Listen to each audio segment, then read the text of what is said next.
Всем привет из Вьетнама! Это пригород курортного города Nha Trang. Мы сейчас находимся на причале залива Nha Phu. И сегодня я вам покажу, что можно увидеть на экскурсии, которая называется «Северные острова Ничанга». Она включает в себя две локации. Это остров Орхидей и остров Обезьян. Я там был несколько раз и с экскурсией, и отдельно ездили еще пару раз. Мне очень нравятся эти места, я всем рекомендую туда съездить. Ну а сейчас я покажу и расскажу, что представляет из себя эта экскурсия и что можно увидеть на этих островах. Причал представляет из себя вот такой зал ожидания. Здесь кассы, павильончики, где что-то продают, и выход к морю. Вот отсюда начинается весь путь на эти острова. Вот отсюда начинается экскурсия. При отплытии с причала сразу видно остров Обезьян. Он находится ближе к берегу и вообще виднеется еще с трассы, пока едешь вдоль моря к порту. Но сначала посмотрим на остров Орхидей. Примечательно, что это на самом деле не остров, а только парк, который находится на большом полуострове. Его южное побережье выходит на залив Nha Phu с островами. И эта часть полуострова отделена горами и зарослями. Как-то в объезд по суше туда не проехать, поэтому туристов привозят напрямую с берега на катерах. Помимо этого парка, в таких же условиях на этом же побережье обоснованы еще и дорогостоящие обособленные отели рядом, куда туристов привозят тоже только по воде. По пути с моря можно видеть эпичные гористые пейзажи и другие островки поблизости. В этот раз было облачно, но такое бывает, что с утра в небе густые облака, а позднее становится солнечно. Так получилось тогда и у нас. По прибытии на берег острова Орхидей мы сразу видим песочный пляж, на котором очень комфортно отдыхать. Там есть парасейлинг и водные мотоциклы. Вдоль пляжа построены беседки с шезлонгами, а само море спокойное. Отплывать только далеко нельзя. Так как тут постоянно курсируют катера, буйки расположены недалеко от берега в целях безопасности. На этот пляж я вообще хотел приехать еще отдельно на целый день, только чтобы там покупаться, позагорать и погулять по нему. Дальше от пирса он совсем безлюдный. Там с острова вытекает река между камней, и оттуда открывается очень красивый пейзаж.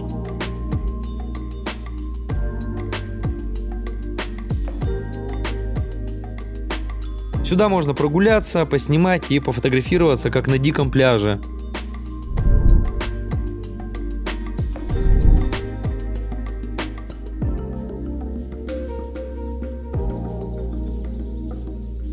Но тем, кто сюда приезжает впервые, обязательно нужно погулять и по парку тоже, чтобы увидеть всех животных, которые там содержатся и которых можно встретить там без клеток и вольеров. Сразу напротив причала расположена тропа Орхидей с цветочными клумбами. Она украшена традиционными вьетнамскими шляпами, которые подвешены к бамбуковым шестам. По обе стороны дорожки есть небольшие искусственные озера. На одном из них установлена смотровая площадка в виде гитары. По ее грифу можно подняться и возвыситься над озером. На берегу у этого озера еще стоят домики, в которых можно остаться переночевать за недорого. С другой стороны дорожки озеро с островками. Между ними проложены совсем узенькие мостики, и перила на них почему-то только с одной стороны. В парке повсюду клумбы с цветами, фигуры из зелени, ухоженные деревья. Все чисто и аккуратно. Есть зона с каменными статуэтками среди деревьев и скал. Там же и небольшой водопадик с прудом. В парке есть еще один маленький водопад, который находится среди зарослей и скал. Отдельно расположен сад орхидей. Всего на острове должно быть более 100 видов орхидей, и они подобраны так, чтобы в любое время года какие-то растения цвели, так как сезон цветения у разных видов отличается. Далее можно попасть в сад бабочек. Это территория, огороженная со всех сторон сеткой. Внутри там разные растения, фонтанчик, водопадик, плавают рыбки и летают разные виды бабочек. Еще там и попугайчики есть. Еще в парке можно увидеть вьетнамские традиционные деревенские домики. Есть домики, которые строились на сваях, для того, чтобы дом не затапливало в сезон дождей, когда уровень воды сильно поднимался. В этих домиках здесь выставки с высушенными бабочками, с описанием растений и с тропическими рептилиями. И в парке есть еще отдельная инсталляция деревенского домика с небольшим рисовым полем и пасущимися буйволами. Ну и самое интересное в парке острова Орхидей – это животные и контактный зоопарк. Здесь можно увидеть павлинов и куриц, бегающих гусей.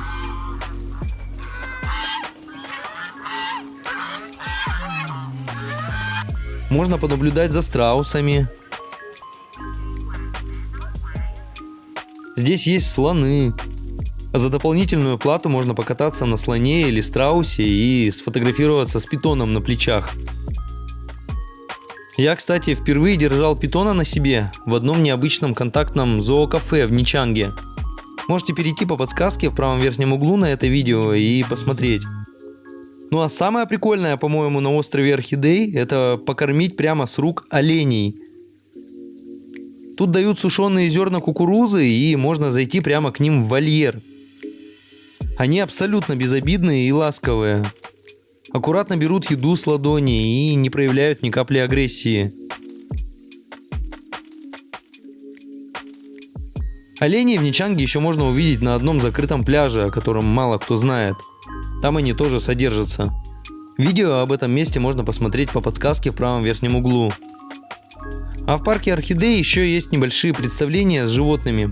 Проводятся они по расписанию, уточнить его можно сразу по прибытии. Теперь отправляемся на одну из самых интересных туристических локаций, на мой взгляд, куда можно попасть из Ничанга – остров Обезьян. Это небольшой островок площадью 25 гектар. Равнинная часть острова – это парк площадью 11 гектар, а остальную часть занимают гора и заросли. Туристическая зона на острове обустроена и засажена множеством пальм. Здесь тоже есть хороший пляж и какие-то развлечения. Есть где погулять и что посмотреть. И первым делом, конечно же, любопытно сразу же увидеть обезьян. Этот остров населен большим количеством макак. Здесь они живут практически в дикой природе. Это не те условия зоопарков, когда животные заперты в клетках, как в тюрьме. На острове обезьяны не свободно бегают, как в заповеднике, и охотно взаимодействуют с туристами. Посмотреть на них и понаблюдать за ними здесь очень интересно.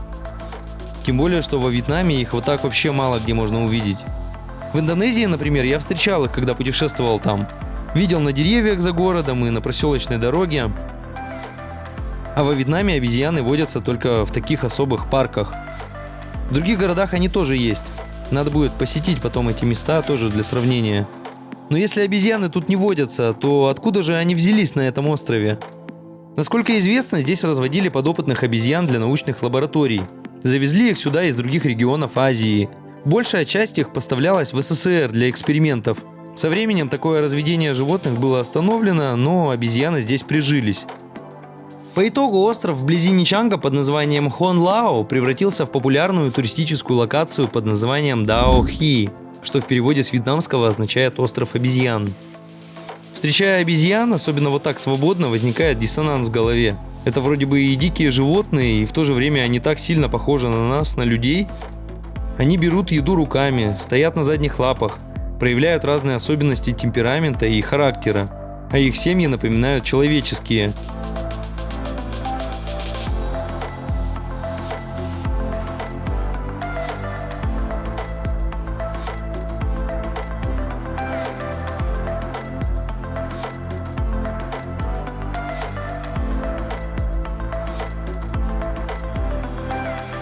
Среди них бегают дети, самые маленькие вообще висят на мамах.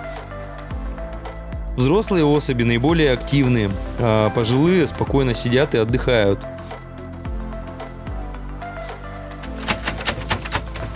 Но иерархия у них организована не как у людей. Еду забирает сначала сильный вожак стаи, а в самую последнюю очередь едят дети. Поэтому накормить в первую очередь малышей не получится. Еду все равно будут выхватывать более взрослые особи.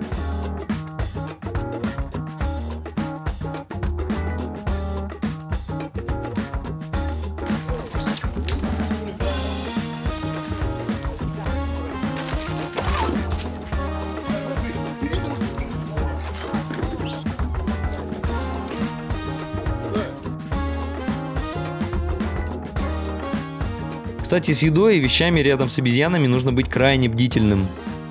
Нужно сразу спрятать очки и все, что они могут выхватить или украсть. Они очень ловкие и быстро могут убежать и запрыгнуть куда угодно. Вот, например, как может выглядеть одно из таких ограблений взрослой, сильной и ловкой обезьяной.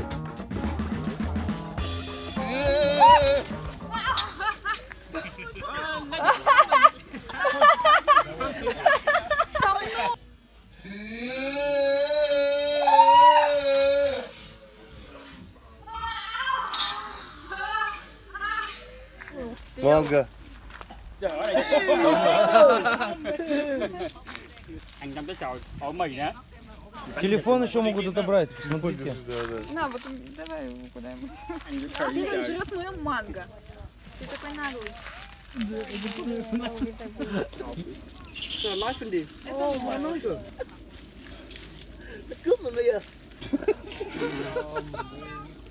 He don't need knife. And they look.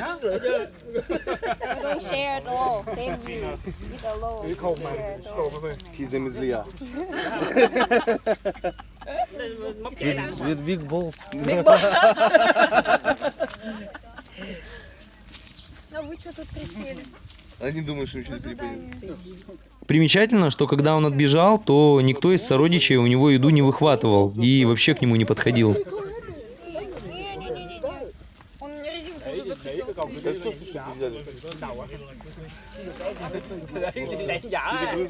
А ты что жопу ты? Eat so much. Oh, eat alone and Ăn cái tàu.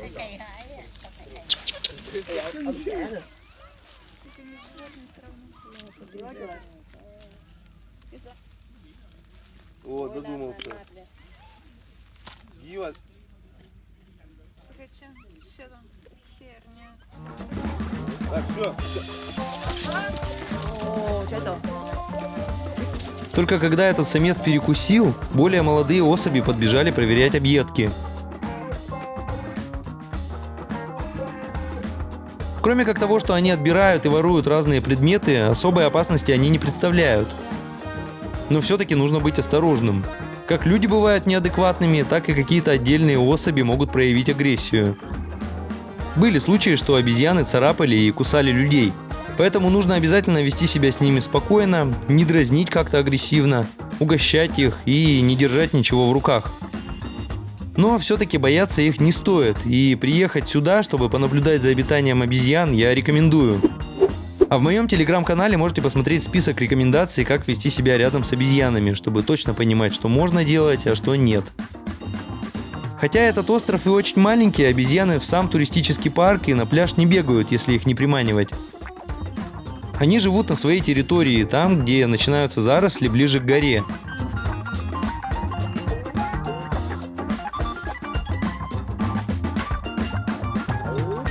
Прямо к ним ведет тропинка слева от причала. А если пойти в обход с другой стороны от причала, то попадаешь на аллею с цветами.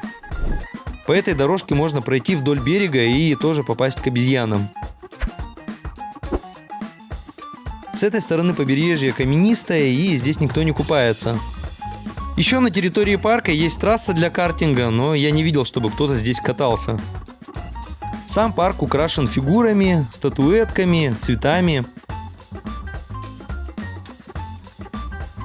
Тут тоже есть страусы, на которых можно прокатиться.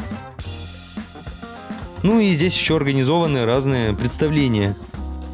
Есть собачьи бега, где на спину собакам садят обезьяны, и они бегут на перегонки.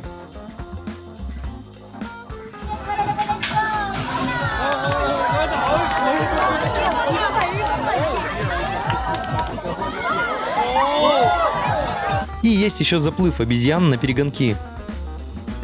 Правда, они тут не плывут, а перемещаются по тросу в воде.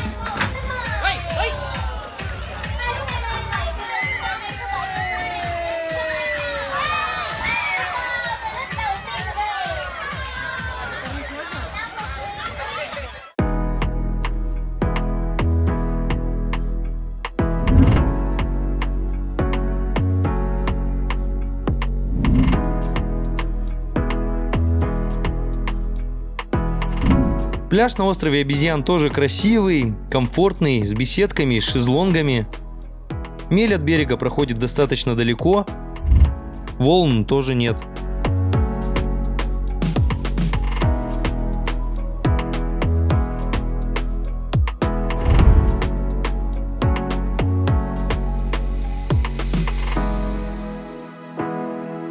В целом, такая экскурсия из этих двух локаций, остров Орхидей и остров Обезьян, подойдет любителям природы, парков, цветов и животных. Тут можно и расслабиться на пляже, и спокойно погулять, и повзаимодействовать с животными. Конечно, если посещать эти места самостоятельно, а не с организованной экскурсией, то у вас будет больше свободы. Можно не торопиться, как это происходит с группой, а побольше провести время на каком-то из этих островов, на пляже, покупаться вдоволь и не торопиться оттуда уезжать. Можно вообще съездить только на одну из этих локаций, или, если позволяет время, выделить 2 дня. В первый день можно съездить на один остров, а на другой день приехать сюда и попасть на другой остров. Для самостоятельного посещения сюда можно приехать свободно на байке, ехать от города недалеко, минут 15-20 от центра. Но зато организованная поездка включает в себя полноценный обед, плюс вас сюда привезут, покатают, увезут. Все как обычно, для многих это гораздо удобнее. Ну а те, кто поедет сюда самостоятельно, могут посмотреть, что здесь еще есть вокруг. Прокатиться здесь одно удовольствие. Мне очень нравится живописная дорога, которая проходит от этого места к городу. Вот сейчас как раз я ее и хочу тоже показать.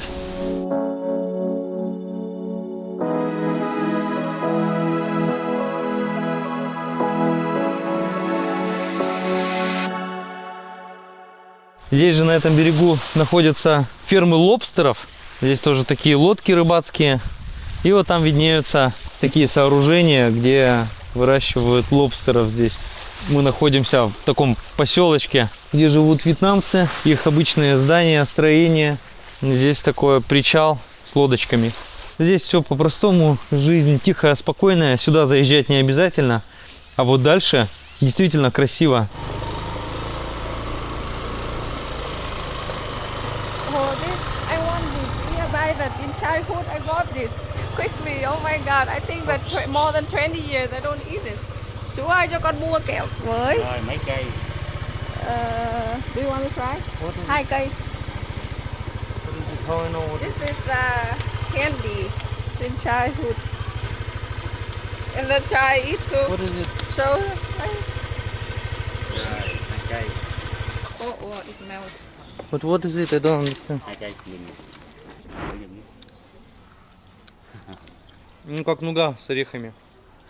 По вкусу. Chỉ là nó có đầu lẹt ở đâu. Trời lâu lắm rồi mới ăn. Я думаю, что это и есть нуга. This to play. Này là chơi như thế nào nhỉ chú? Ví dụ nó vô số 4 thì 1 cây kẹo số 4 tới đây. À. Nó vô số 8 thì nó gấp đôi. For 2 cây. lengthen your candy. This is old Vietnamese game, yeah? Yeah, very old. Написаны циферки. Подбрасываешь шарик, куда шарик упадет, какая циферка, такого сантиметра и будет вот эта конфета. Cái này làm kiểu gì chú nhỉ? À, Đây là làm từ đường đúng không? từ đường đúng không? Pu. Khi mình đổ cho thau mình quay cho nó nguội rồi bắt đầu là mình đánh lên như là bắt đầu nó mới trắng như vậy đây. Còn đậu mình đang sẵn bắt đầu cái là mình gói, mình đổ vô mình gói đậu giữa. Vâng, cảm ơn chú nha. Đó. Да, штучка прикольная, конечно. Я бы даже с собой бы такую взял. You have to eat immediately or it will be hard. It's not soft like this anymore. Oh, I feel like childhood really in this countryside place. So fun. I like, this is like nuts, chocolate, nuts. 20 years already, I don't eat this back. And you I recognize. can't find it anywhere. Of course I don't know. It's like in my head, my childhood memory here. You see that child around him. Before, no, don't have motorbike. The guy who sell, they have to ride bicycle and then sell. And they have beep beep, kéo đây, beep beep like this. Кто не знает, это Тили. Она увидела эту как раз сладость. Why I look so funny with it? Yeah. Because it's too sunny. I want tan, but not tan but not red, not in shape like on the beach. Can burn here now, yeah? Я вот не боюсь сгореть, и поэтому так и езжу. So this is countryside, Vietnam, a little bit countryside.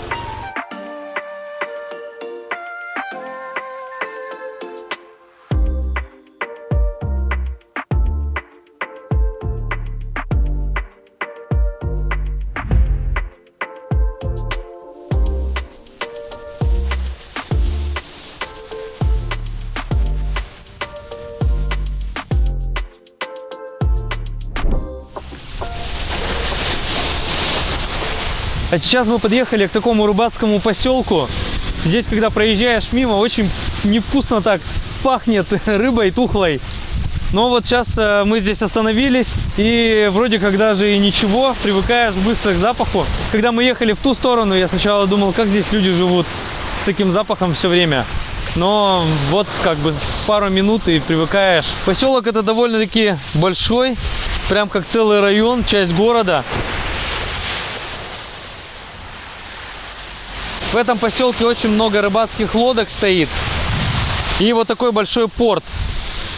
Там заправка рядом, парковка есть, можно заехать. И большое место, где продают морепродукты, рыбу всякую разную. С этого порта развозят продукцию по рынкам в Нячанге. Но можно и приехать сюда, купить здесь что-то дешевле. Хотя при виде иностранцев вьетнамцы стараются завысить цену сразу же. Вдоль дороги здесь также жилые дома, какие-то кафе, все стандартно по-вьетнамски. Вот и в этом аутентичном местечке вьетнамском можно побывать, если проехаться сюда на байке, что не позволяет сделать экскурсия организованная.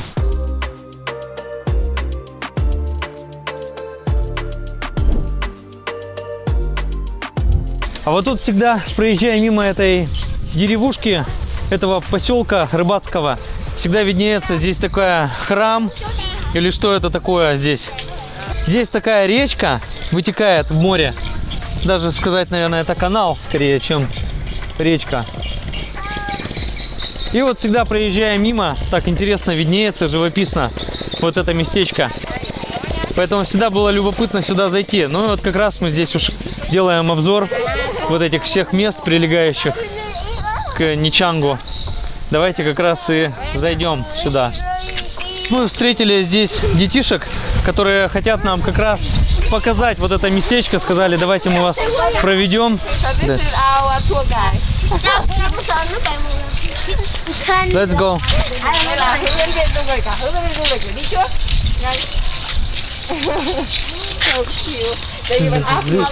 This is not pagoda. Lúc là ở trong là người ta rửa xong bên này Là múa hả? ở lúc diễn này cái sân khấu nó nằm đây. Rồi ta múa là người ta để xe bên kia. Ngào hoặc lấy ghế để đây ngào cô ạ. Lúc coi là phải ghế ngào. Còn bên đây là lúc coi là cúng cái cây rồi múa ấy đó cô ạ. Cúng vào đây. Cái này sao không người mở cửa? Dạ con không biết cô. Nó của ngủ chưa? Ok, bye bye nhá. Goodbye. Goodbye. И что я еще сегодня хотел показать, это такую вот полянку, где пасутся коровы. Здесь такая, как деревушка совсем маленькая. И большие горы виднеются рядом с дорогой. При возвращении от рыбного поселка вот начинаются такие пейзажи красивые.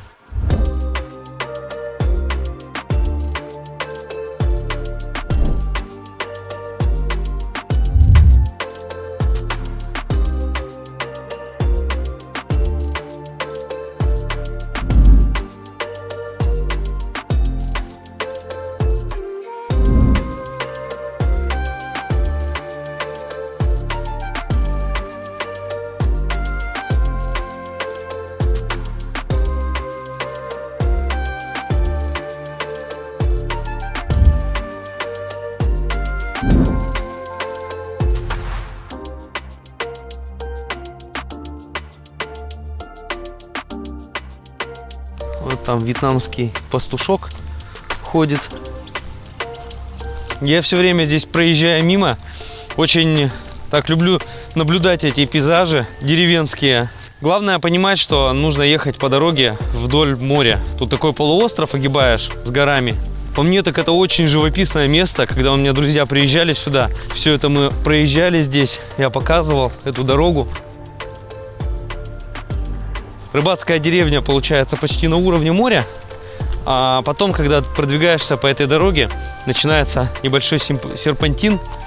И идет дорога вокруг горы. Там поднимаешься, и свысока тоже открывается такой классный вид на море.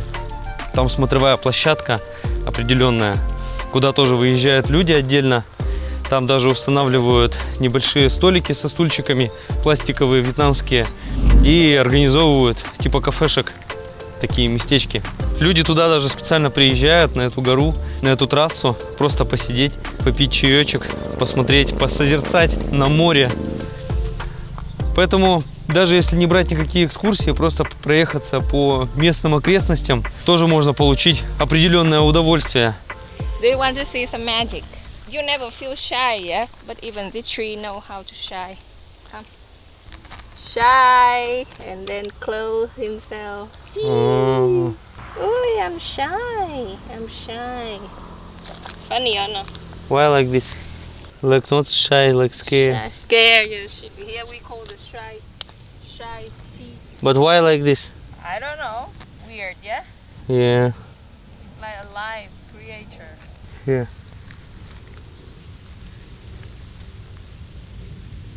Look here. Вот мы приехали в городе на севере Нячанга, улица Тхаба. Это улица, которая выходит на башню Панагар. Сейчас я хочу специально для видео показать то, что давно уже хотел попробовать. Вот такую большую раковину, огромную. Она по виду как здоровенная мидия. Ее как-то здесь готовят особенно, еще гриль. И мы посмотрим. Кили пробовала уже и рекомендовала мне сейчас попробовать как раз тоже. И возьмем сейчас еще парочку других видов. Это вот такие раковинки с таким обильным плотным мясом. Выглядят как такие писюльки. Из них выдавливается вода, вот так вытекает. Забавно. И еще другие раковинки поменьше. Well, we're gonna try this. Black tea. You press the water and you press the water and less weight already. That's why she don't like. Вот нам уже принесли здесь на пару приготовленные в виде супа вот эти моллюски. Здесь лемонграсс, еще какая-то травушка-муравушка, листочки. Как раз нам принесли вот такую штуку.